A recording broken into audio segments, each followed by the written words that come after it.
So today we're reviewing Looper, which is directed and written by Rian Johnson. It's starring Bruce Willis, Joseph Gordon-Levitt, and Emily Blunt. It has a budget of $30 million and was just released a few days ago on September 28th, 2012. So the movie is set in the year 2044, about 30 years in the future. The main character is Joe, who works as a professional looper.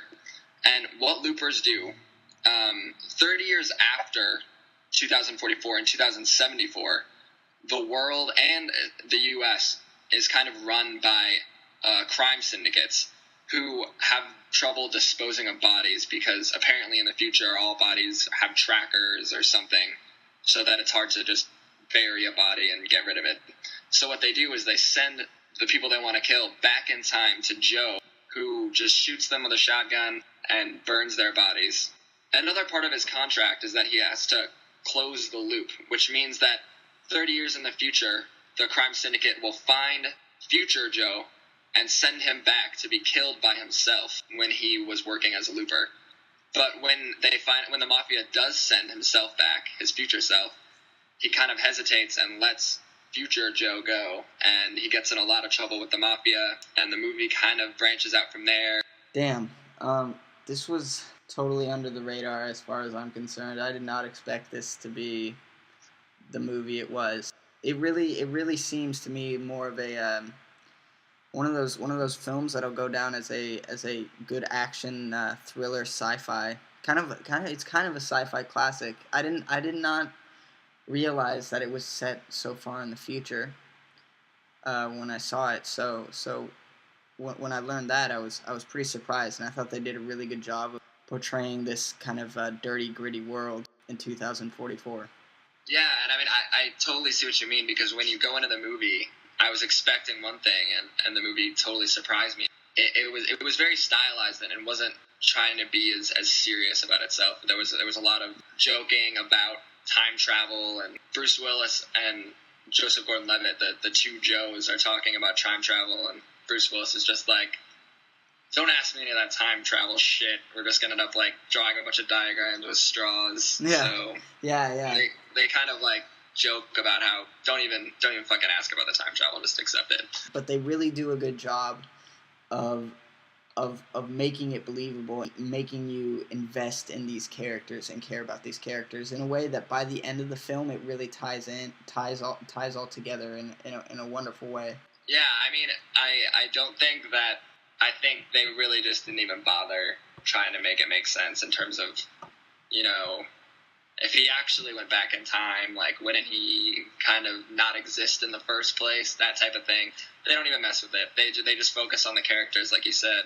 I really liked how I cared about Bruce Willis and Joseph Gordon-Levitt, even though they were kind of opposing figures. Like, they were kind of arch enemies throughout the film. Like, Joseph Gordon-Levitt was trying to kill Bruce Willis, and I wasn't sure who to root for. It wasn't like it just followed Joseph Gordon-Levitt's story. You knew both of their sides of the story, and that's what really made it so compelling to me, is that I actually gave a shit about Bruce Willis as well as Joseph Gordon-Levitt. Basically, Bruce Willis didn't do anything different as an actor in this film, but Joseph Gordon-Levitt, you really have to give him credit because he put the movie on his back. He kind of emulated Bruce put the movie on his back.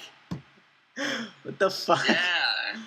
What do you mean? I just mean he kind of carried it a little bit. Right, okay. Yeah. He had a lot of screen time. Yeah, well, that's true. But they both had a good amount of screen time, and that's what helped, I think. Everyone did a good job, but Joseph Gordon-Levitt was the best. Was pretty exceptional. Yeah. And that's what I was going to say. He did a great job of emulating Bruce Willis's kind of snarkiness, kind of, toughness, and like basically Joseph Gordon-Levitt is what sold that they were the same people, like they were one and the same. Bruce Willis didn't act any more like Joseph Gordon-Levitt than he ever does. Yeah, right. It was all Joseph Gordon-Levitt meeting Bruce Willis there. I thought the makeup was good. It was subtle, but it was good, and I saw similarities. It didn't bother me. No, The makeup was good, but I mean, Bruce Willis's head is like twice as big as Joseph Gordon-Levitt's. Maybe it's just because he's bald, but right. it was still a little bit like jarring. I don't really see it, but the face, like, they did do a good job, like, getting the wrinkle lines and kind of like some of the features in there. And then Emily Blunt plays Sarah. She did a good job as well. It felt a little bit the love interest between her and Joseph Gordon-Levitt was kind of forced. Definitely. It didn't seem completely necessary at all. The camera work was really, really interesting. The way they would turn the camera upside down sometimes, and you might think that would be kind of confusing or whatever, but it's not used as a gimmick. It's used in acceptable situations where you look at it and you say, well, okay, yeah, I understand why they put that there. That's kind of cool. It adds an effect, and it really is. I mean, aside from the crazy plot line, this is also what really the camera work is also what really helps separate this action film from other action films. It definitely felt fresh. You know, it didn't felt like a rehash of some other movie that came out a few years ago. Like, I was laughing and chuckling as well as all the other people in the theater throughout the film. Yeah, so Jeff Daniels was really funny, and so was Bruce Willis. Yeah, so one thing I liked about this movie was the violence. I guess that's just my style, but I mean, I do think that they kind of did it on purpose when they made Bruce Willis a total unstoppable dude, because I think in a sense he was kind of like the Terminator in this movie. Yeah. Like, he seemed like he was unstoppable and like he would just keep coming. He wanted so badly to, like, you know, fulfill his goal in the past. I mean, he did have a reason to be there. Okay, complaints. I definitely found that towards the end, the plot got a little convoluted and a little confusing. It kind of lost its foothold in the sense that, there was a lot of pieces at the end of this film that needed to come together, and they pretty much all do. It just didn't feel like they came together as smoothly as possible. The ending was unexpected, but it wasn't necessarily unexpected in the way that you may have wanted it to be unexpected. It wasn't like, oh my god, this is the most insane thing ever. It was mostly just like, okay, yeah, that's kind of intense. Good ending, But it wasn't like, it wasn't a true, mind twister, mind boggler. You didn't come out of the theater like, oh my god, what the fuck just happened there, kind of thing. No, definitely not. And it came off as pretty abrupt, the ending. So I thought this was a pretty awesome movie. I really don't have many complaints.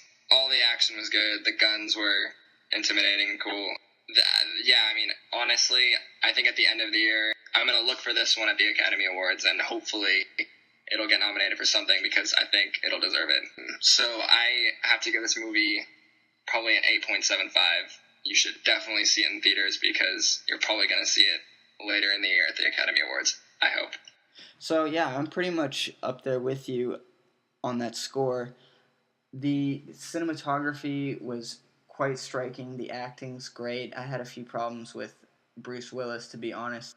But other than that, this is definitely one of the more memorable sci-fi movies that has come around, at least since Prometheus. I mean, it's completely different from Prometheus, obviously, but as far as just the sci-fi genre goes, that's probably the most memorable one since. I would even venture to say that it's better than Prometheus. Okay. But all right. Anyways, just continue. All right. Yeah, it's better. Whatever. I know you have a soft spot for Prometheus, but all right, keep going. Yeah. So I'm gonna probably give this an 8.5, and definitely see it in theaters. Yeah, I don't think we're going to see it at the Academy Awards. I think it's going to be overlooked, but it does probably deserve, to be nominated for a few.